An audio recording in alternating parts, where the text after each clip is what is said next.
Antes de existir uma jornada de trabalho, existe a jornada pelo trabalho, pelo aprendizado, pela capacitação profissional e pela inclusão social das juventudes. E para que estudantes, adolescentes e jovens também possam ter acesso às oportunidades no mercado de trabalho, existe o Espro. Oferecemos às empresas e parceiros de todo o Brasil um portfólio completo de soluções de recrutamento, com foco em transformar a sociedade por meio de projetos de impacto social personalizados. Embarque com a gente nessa jornada. Saiba mais em espro.org.br. Recrutamento de talentos jovens. Esse é o tema que a gente vai abordar hoje no Radiocast Você RH. E estamos aqui numa edição muito especial, porque esse episódio está sendo gravado no stand do Espro, em plena Conar, o maior congresso de RH da América Latina. E para falar sobre isso, eu tenho a honra de receber aqui a colunista da Você RH, a única colunista que tem espaço na revista impressa, inclusive, Isis Borges. Ela é headhunter e ela é sócia do Talences Group. Oi, Isis, obrigado por você estar aqui. Oi, Alexandre, é um prazer também estar aqui. Muito obrigada pelo convite. A Isis é muito parceira da gente, é uma imensidão de ideias para pautas, conhece todo mundo para sugerir fontes. Eu agradeço muito a ela sempre, assim, todos os meses. Isis, eu queria que você começasse falando quais são os maiores erros que as empresas cometem quando começam a contratar talentos jovens para essa fase do recrutamento?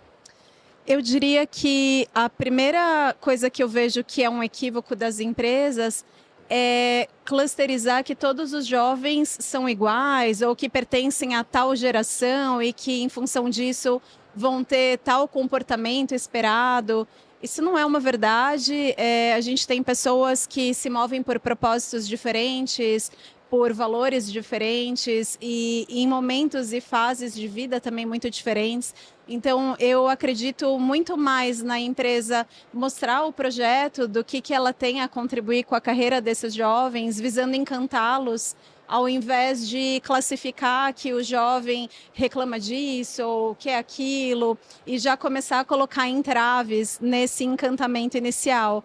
Eu entendo que hoje em dia, diferentemente de quando eu, por exemplo, fiz a escola e a faculdade, esses jovens têm acesso a muito mais informação, da forma como o mundo está globalizado, com todos os recursos que a gente tem hoje de ferramentas online, inclusive incentivos a carreiras não lineares, como às vezes até ser um influenciador, um youtuber e tantas outras carreiras diferentes.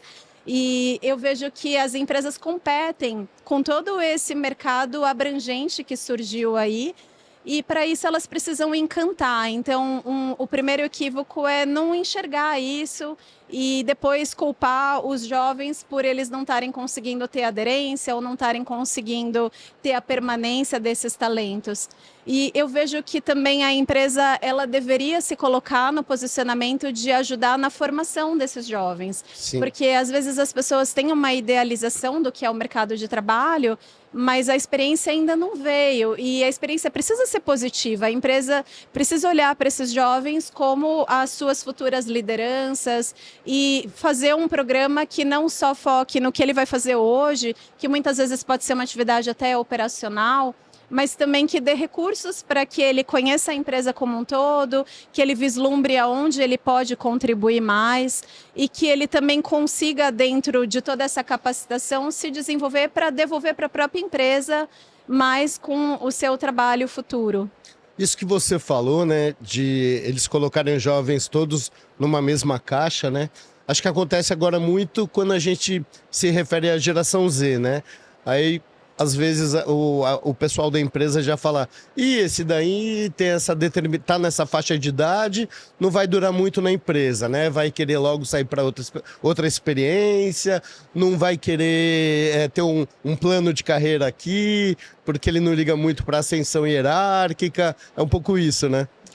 E não necessariamente, né? A gente tem jovens da geração Z que querem fazer carreira numa única empresa e outros não, vão experimentando onde eles acharem que agrega valor para a carreira deles. E os perfis são tão diferentes, nós vamos ter pessoas de perfis os mais variados na geração Y, na geração X, mas existe essa taxação e às vezes até algum preconceito com as gerações mais jovens, talvez pelas gerações anteriores nem sempre entender esses jovens.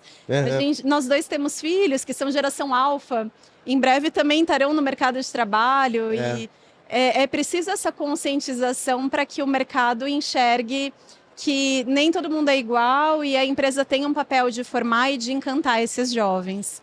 Perfeito. Isis, de que forma a linguagem do processo seletivo, que inclui termos como descrição de vaga, dinâmica de grupo, feedback, isso pode atrair ou afastar jovens talentos? Esse é um ponto importante. As empresas precisam não estarem mais tão engessadas aos modelos que foram sucesso no passado, porque tem mudado. Então, quanto mais interativo e mais fácil o acesso à candidatura ao jovem, melhor. E existem empresas que colocam formulários gigantescos para o jovem preencher, ou tem ali padrões rígidos de etapas seletivas que não necessariamente vão encantar esse jovem logo de início. E podem perder excelentes talentos nessa jornada, de serem muitas vezes quadrados, engessados. Então, hoje existe muito recurso tecnológico, inclusive os mais variados formatos de atração desses jovens. E eu acho que o quanto mais inovadora a empresa foi, mais flexível para se adequar aos mais diferentes tipos de pessoas, melhor, ela vai captar mais talentos e principalmente nessa jornada se preocupar muito com essa questão do encantar. A experiência desse jovem tem que ser positiva desde o primeiro clique. Se conseguir ser 2 cliques e se candidatou, melhor. É a experiência que a gente espera quando a gente entra num e-commerce para comprar alguma coisa, porque que para entrar num processo seletivo para uma empresa ele tem que preencher e passar por milhares de telas, com um monte de logins diferentes. Então, quanto mais facilitado esse processo, melhor. E ter essa mentalidade do encantamento. Não é a empresa escolhendo, eu quero esse, eu não quero aquele. O jovem também tem esse poder de escolha e vai escolher. Então, para você ser escolhido por um jovem interessante que case com os seus valores, é importante que seja feito bem essa jornada desde o início. Você falou dessa facilitação, né? De ser 1, 2 cliques. Como que a inteligência artificial pode ser um atrativo para o jovem nesse processo seletivo? Hoje a gente vê a ascensão de muitas novas tecnologias surgindo, de IAs. Existem IAs inteligentes que, se o jovem precisar preencher uma série de dados, que ele possa tirar uma foto e já sai tudo preenchido, por exemplo. Ou, às vezes, a IA sendo usada para traduzir um pouco da essência daquela empresa. Então, passar um vídeo institucional e uma IA ali contando um pouco de como é a jornada naquela empresa, quais são os caminhos de carreira, quais áreas a empresa está ofertando vagas. São formas legais de engajar essa pessoa. Existem empresas também que estão usando IAs no recrutamento em si, na troca de chatbots no WhatsApp, ou quando a pessoa se candidata, ela às vezes faz um primeiro filtro por IA. Eu acho que isso pode ajudar a você dar mais acesso, a mais jovens conseguirem expor os seus pontos e entrarem nesse início do processo seletivo, mas a gente precisa também ter um cuidado e uma curadoria do que está por trás dos prompts, para ter certeza que essas IAs não estão excluindo ninguém, não estão tendo algum viés. Sim. A gente vê, às vezes, exemplos de IAs que foram desativadas no mercado que se basearam em dados passados, onde os recrutadores lá atrás, anos atrás, tinham uma série de vieses. E aí você automatiza aquilo, a IA acha que aquilo é o correto. Então, precisa ter um certo cuidado para você não excluir, ter certeza que a IA está sendo bem utilizada. Mas, uma vez esses aspectos sendo observados, são boas ferramentas. O céu é o limite. Todo dia surge alguma coisa nova que pode facilitar tanto a vida da empresa quanto dos candidatos. Certo. E são pessoas que alimentam os prompts, né? Exato. Apesar deles se basearem em experiências passadas que tinha uma tradição mais de ter esses vieses. Ainda hoje as pessoas têm esses vieses, né?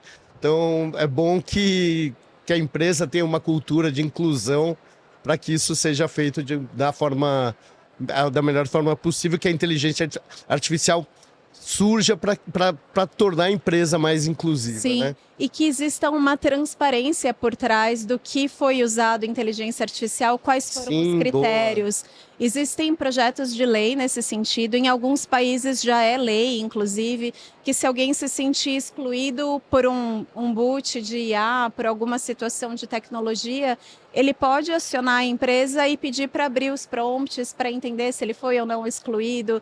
Eu acho que as empresas precisam se preocupar com isso, terem isso nos seus radares e estarem preparadas para mostrar essa transparência em quais foram os critérios que aprovaram ou reprovaram alguém nessas triagens iniciais. Isis, na tua experiência de headhunter, o que muda quando você está fazendo um processo seletivo de um profissional que é mais jovem, assim, que está no começo de carreira? Eu diria que quando o profissional é mais sênior, ele já tem anos ali de bagagem, ele de alguma certa forma já se provou e ele tem um poder de escolha muitas vezes de se posicionar. Eu quero trabalhar nesse tipo de projeto, nesse perfil de empresa, nessa cultura, e ele consegue se posicionar com mais facilidade. Os jovens, muitas vezes, ainda estão se conhecendo, estão descobrindo o mercado de trabalho e ficam, às vezes, mais suscetíveis às vontades da empresa. Você se candidata ali num trainee, num estágio, e cai numa área que alguém olhou e falou que achava que você tinha um perfil para aquilo, sem necessariamente, às vezes, você, de fato, gostar daquilo ou ter parado para pensar que você queria trabalhar naquela área.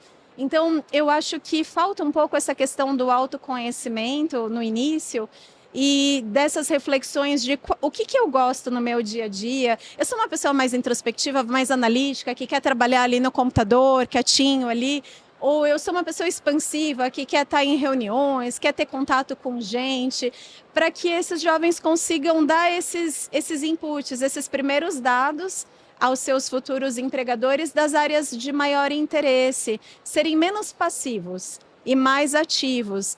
E, ao mesmo tempo, no momento que perceberem que uma cultura não bate com eles, que tem uma questão de valores envolvida, o quanto antes ele decidir buscar um outro rumo melhor, ou se não for valores, for só uma questão de desejo ou necessidade de fazer uma coisa diferente, abrir isso para os seus empregadores. Eu vejo as pessoas com um pouco de receio desse diálogo e de direcionarem as carreiras num caminho que eles, de fato, vão ser felizes.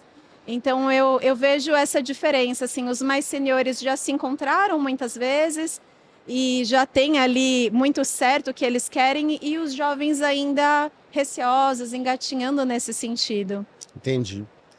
Me fala uma coisa, existem ou deveriam existir diferenças no processo seletivo de jovens de diferentes contextos socioeconômicos?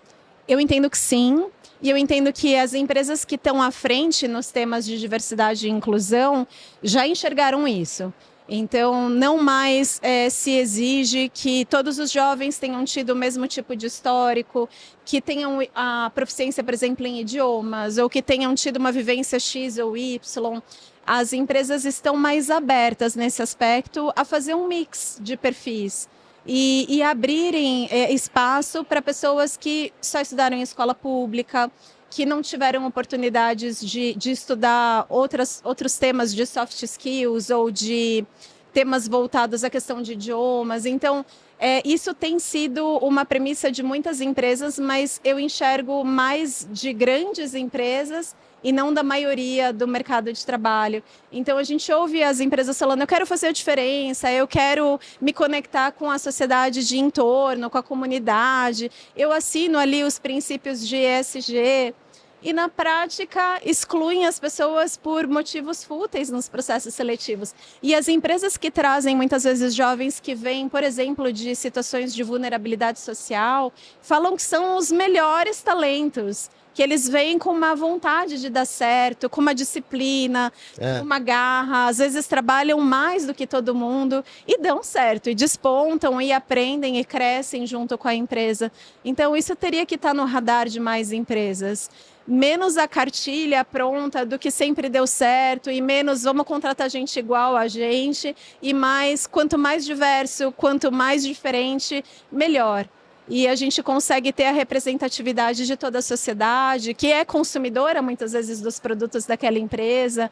Esse olhar de diversidade traz resultados concretos para as empresas. O que você disse sobre os profissionais quer dizer, esses jovens, né, em situação de vulnerabilidade econômica, é o que eu penso, assim, quando a gente vai rotular a geração Z, né? A geração Z não tem preocupação, dá mais valor ao propósito do que à remuneração.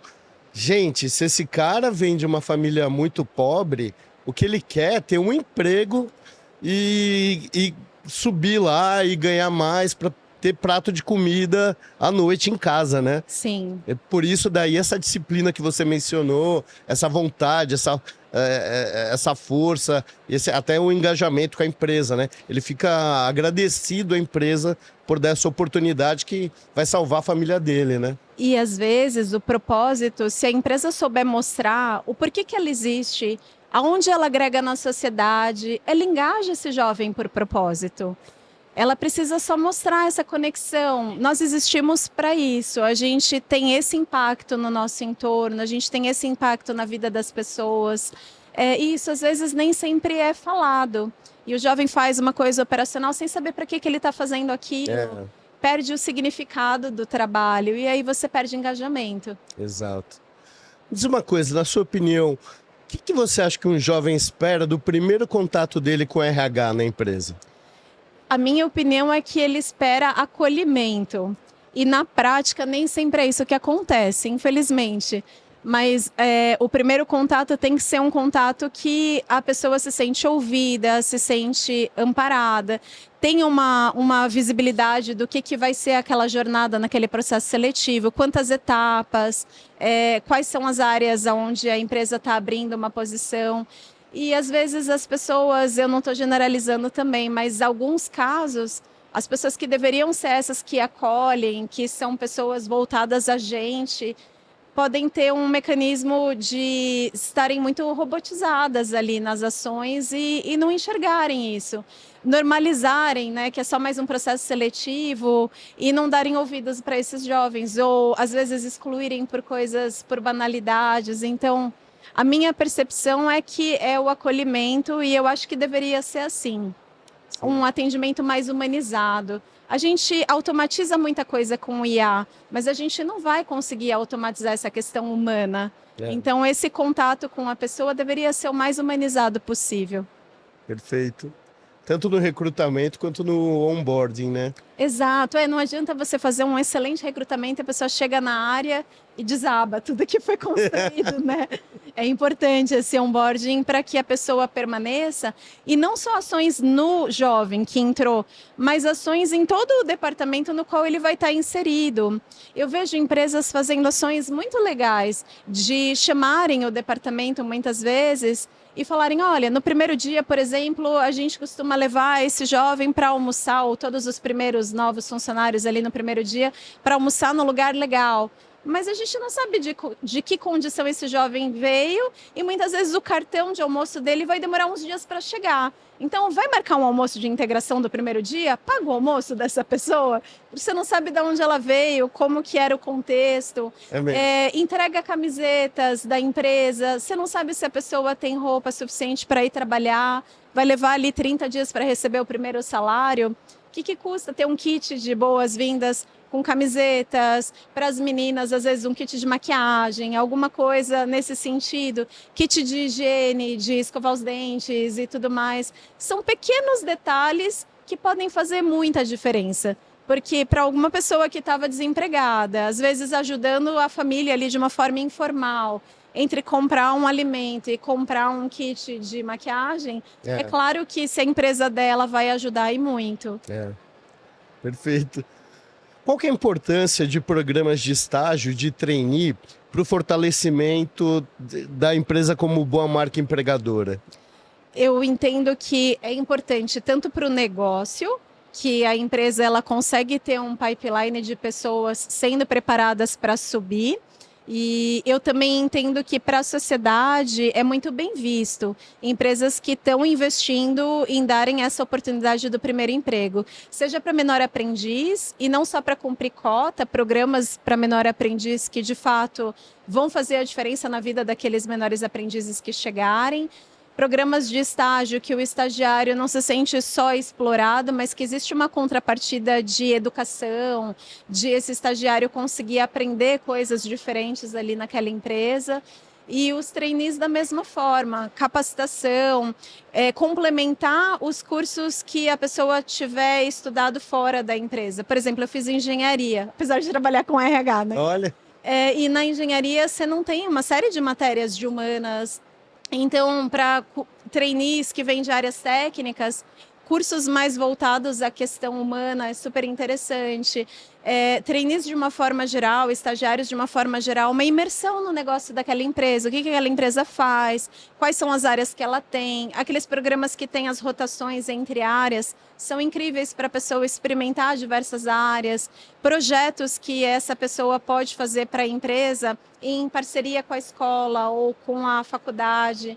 Ela pega as matérias que ela está tendo na escola e a empresa abre as portas das áreas correlacionadas para que essa pessoa aprenda, proponha algum projetinho, alguma melhoria.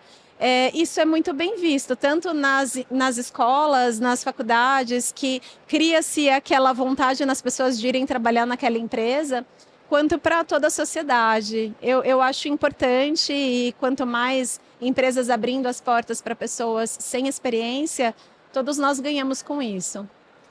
Isis, fala uma coisa. Hoje se fala muito em habilidades comportamentais, né? Essa transição do foco nas hard skills para soft skills. Como num processo seletivo você consegue avaliar soft skills num profissional que tem, numa pessoa que tem pouca vivência profissional, porque ainda é muito jovem, mas que dá para enxergar nele um grande potencial?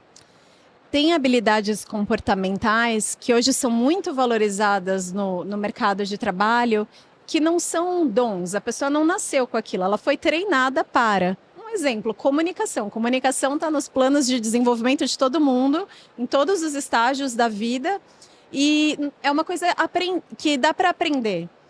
Esse tipo de coisa, o recrutador precisa dar um desconto quando é um jovem e que ele não tem ainda uma comunicação tão objetiva, ou ele precisa criar uma linearidade melhor na forma de falar. Agora, tem coisas que é da pessoa. Por exemplo, a garra de querer vencer, o porquê que ela se conecta com aquela vaga, com aquela empresa. Esse tipo de coisa, quando é uma pessoa sem experiência, acaba tendo um peso maior, muitas vezes, essa força de vontade, do que só habilidades que a gente sabe que a empresa depois pode moldar nessa pessoa. Então, eu enxergo mais essa questão da essência e como aquela pessoa chegou até ali, qual que é a história de vida dessa pessoa. A essência e o que conecta ela com a empresa tem uma relevância, ao meu ver, em vagas de entrada maiores do que os jargões corporativos tradicionais de habilidades que a gente sabe que dá para desenvolver nessas pessoas. E como nesse processo seletivo dá para equilibrar a busca por experiência com a busca pelo potencial de aprendizagem rápida dos jovens talentos? As empresas estão mudando muito isso, buscando os eternos aprendizes, mais pessoas que estão dispostas a aprender coisas novas e que se mostram interessados, curiosos. Mas eu vejo que esse ponto depende muito da cultura da empresa. Tem empresas que, para todos os níveis hierárquicos, apostam no potencial de adaptação, de aprendizagem. E tem empresas que já são um pouco mais engessadas nesse aspecto, que querem ali a experiência comprovada. Eu gosto mais do perfil das que apostam no potencial. Eu vejo ganhos e essas empresas muitas vezes indo, inclusive, mais longe. mas depende muito ainda da mentalidade da alta liderança, da cultura daquela empresa, do quanto também é um ambiente de mais risco de ter algum erro. Então, quando você tem grandes parques fabris, com investimentos gigantescos em maquinários, em CAPEX, que se você tiver alguém ali, às vezes, sem tanta capacitação, você pode ter uma situação de acidente, alguma situação mais grave, as empresas costumam ser mais conservadoras. Num ambiente mais dinâmico, mais abertas. Então, tem um pouco dessa questão do contexto também. Em quais áreas eu posso apostar mais e em quais áreas eu não quero arriscar, porque o investimento ali naquela área é muito grande e os impactos de um erro para o negócio também podem ser igualmente grandes. Mas, no geral, isso varia tanto de empresa para empresa. A gente precisa falar mais sobre isso, de as empresas quererem apostar e darem a oportunidade das pessoas se reinventarem. Nossa, muito, né? Seja ali transitando na horizontal da própria empresa, né? Sim, buscando exato. coisas que interessam mais, às vezes, a pessoa. E deixa eu te perguntar outra coisa. Acontece de você receber solicitações de empresas que estão buscando jovens para um primeiro cargo de gestão porque eles não estão enxergando esse talento dentro da empresa? Acontece. A gente tem situações hoje de alguns departamentos que os jovens que estão lá não necessariamente querem ser líderes. Tem aparecido bastante isso. E é muito interessante esse movimento, porque quando você conversa com esses jovens, eu tive a oportunidade de falar com vários deles para entender, às vezes, não é que a pessoa não quer ser líder, ela pode não estar se sentindo pronta e não sente a empresa ajudando nesse preparo, ou às vezes ela não quer ter a vida que os superiores dela ali, hierárquicos da empresa, têm. Né? Então, eu até de não quero ter ser tempo líder. para fazer nada, de só viver pro trabalho, né? Exato. Então, eu até quero ser líder, mas não, eu não quero a vida deles aqui, não. Então, eu vou falar que eu não quero. E aí, a empresa, às vezes, vai buscar no mercado. E tem outras situações que a diferença de conhecimento que eles querem para aquela posição ainda está muito longe da turma que está na área. Por mais que você tenha várias pessoas ali no departamento, estão, às vezes, há pouco tempo, vão precisar de um guia maior e eles não enxergam ainda ninguém ali pronto. Então, acontece. Às vezes os sucessores naturais saíram ou foram movimentados para outros projetos. Tem uma empresa cliente nossa que as pessoas que vão se destacando, eles vão expatriando. E aí a RH sempre fala, putz, a gente está sempre com esse problema. A pessoa se desponta, antes da gente conseguir promover aqui, ela é expatriada, vai para outro país. E a gente precisa trazer, às vezes, gente de fora. Então, tem problemas bons como esse, que estão surgindo oportunidades para esses jovens. Tem situações que não surgiram por algum tempo e os potenciais sucessores foram embora. E tem situações dessas diferenças de conhecimento que às vezes precisa se buscar fora. E esses casos que eu citei do jovem que não quer ser o líder, que a gestão direta fez uma pré-sondagem, entendeu que ele não quer ser promovido, valeria a pena as empresas investirem em conversar, entender um pouco mais a fundo, porque em alguns casos você consegue preparar essa pessoa para ela se sentir pronta e ela pode, de fato, vir a ser uma liderança daquela empresa. Sim. E o que muda na tua análise nisso? Tem a diferença de você estar contratando um jovem talento ali para começar e você está procurando uma pessoa para ter esse primeiro cargo de gestão. Na tua análise como headhunter, ali na tua avaliação. Eu enxergo que... Eu acho até curioso, mas esse lado de você buscar o jovem para iniciar é um processo que você precisa ter um olhar ainda mais apurado para você não deixar e não perder nenhum talento ali por algum viés, por alguma coisa ali que possa surgir no meio do processo. Então, eu tento, e a nossa equipe toda tenta ser o mais aberta possível para captar a essência desse jovem. Já num cargo de liderança, é um pouco mais fácil, muitas vezes, porque existem as premissas técnicas do que a empresa espera e quais são os aspectos que aquela pessoa precisa cumprir. Você faz uma estratégia de busca da vaga, definindo caminhos, em quais mercados essas pessoas estão, qual porte de empresa, em quais localidades, quais as nomenclaturas de cargo. Então, você consegue definir uma amostragem um pouco mais assertiva. E aí, com base nisso, você vai conversar com as pessoas para entender as motivações. O que elas buscam, se o propósito conecta com a empresa, se o jeito de ser delas bate também com o que a empresa quer. E muitas vezes, se o que ela tem de projetos anteriores, que ela já tenha feito, vão aportar valor para aquele momento, para aquela contratação. Porque você não contrata um executivo só para entrar no departamento tal. Existe um porquê da contratação. Eu vou contratar esse gerente de compras para estruturar um portal eletrônico, para estruturar bids. Eu vou contratar um gerente de compras para expandir a base de fornecedores para outras regiões. Ou eu vou contratar para implantar o sistema X. Então, você consegue ter insumos de coisas que aquele profissional já fez, se tem alguma correlação com a missão daquela vaga. E no jovem já não, porque ele não tem aquela experiência. Então, você precisa ter esse olhar mais aguçado e mais aberto para dar oportunidade para aquela pessoa vir. Engraçado, né? Porque o jovem ainda tem tanto... Ele está ainda se autodescobrindo, né? Você falou que você se formou em engenheira, né? E, apesar de trabalhar sempre com RH. E eu entrei para a faculdade para fazer cinema, num curso de cinema, na FAP. Olha que louco, né? Não consegui ir para trás das câmeras, mas agora no podcast aqui, pelo menos, eu fico na frente, né? Eu fiz a engenharia porque também estava decidindo o que fazer e gostava de exatas, de física, de matemática, fui para a engenharia, um caminho que muita gente vai, né, para a engenharia. Trabalhei quase 8 anos em engenharia. Eu trabalhei em montadoras, em qualidade, engenharia de manufatura, engenharia de produto.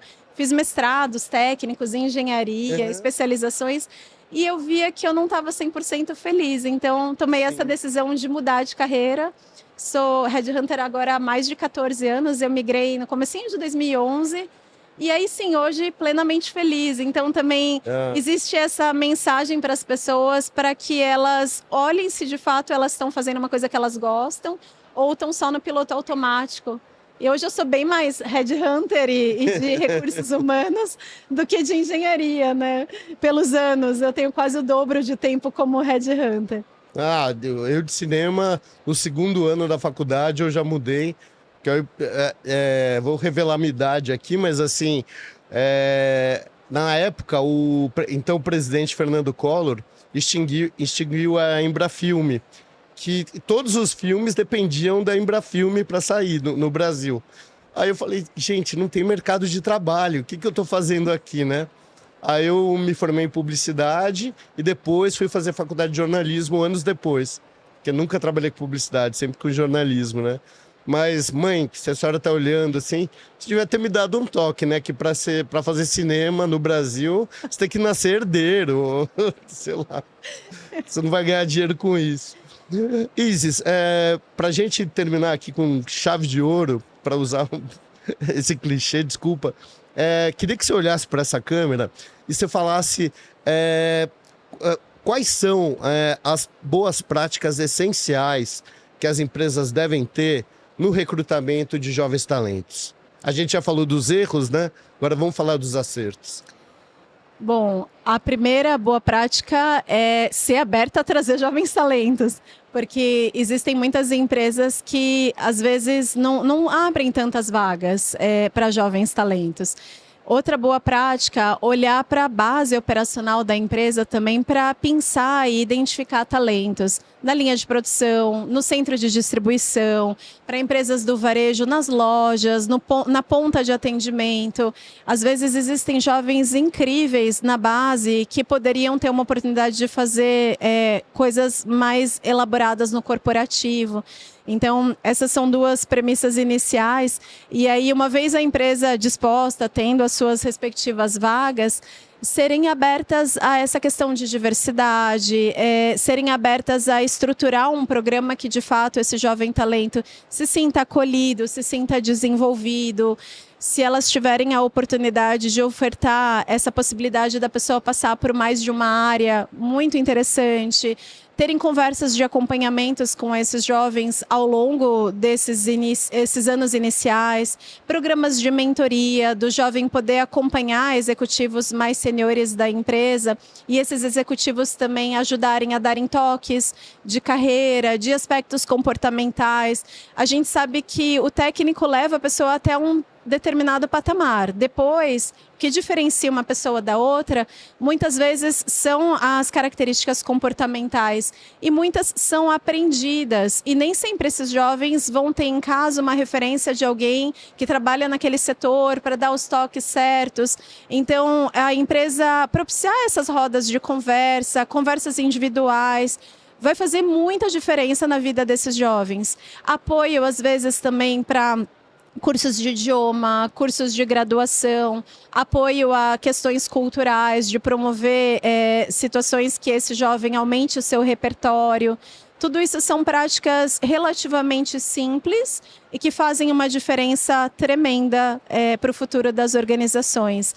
E se a empresa não tiver se sentindo segura de como seguir com isso, procurar empresas também especializadas, às vezes, para ajudar a construir essa jornada, capacitar os seus recursos humanos justamente para terem uma visão ampla sobre esses aspectos, para que atraiam e encantem jovens e consigam que esses jovens se capacitem e se preparem para serem a sua futura liderança. Olha o que o Radiocast Você RH oferece. Uma consultoria gratuita de uma profissional altamente especializada. Bom, pessoal, eu sou Alexandre Carvalho, editor-chefe da revista Você RH, e conversei aqui com a Isis Borges, headhunter e sócia do Talences Group. Isis, muito obrigado por mais esse papo muito gostoso de ter com você sempre. Você é uma simpatia, além de ter um repertório de conhecimento oceânico. Alexandre, um super prazer estar aqui com você. Muito obrigada por abrir as portas para a gente gravar esse episódio. Estou muito feliz de estar aqui. Obrigada a todos vocês também que estão nos ouvindo. Sim, eu agradeço também a você por ter acompanhado esse episódio. E bem aqui, nesse stand do Espro, em plena Conar, numa situação diferente do nosso Radiocast convencional. E te peço para acompanhar nossas outras entrevistas nos canais da Você RH, no YouTube e no Spotify. Obrigado e até a próxima.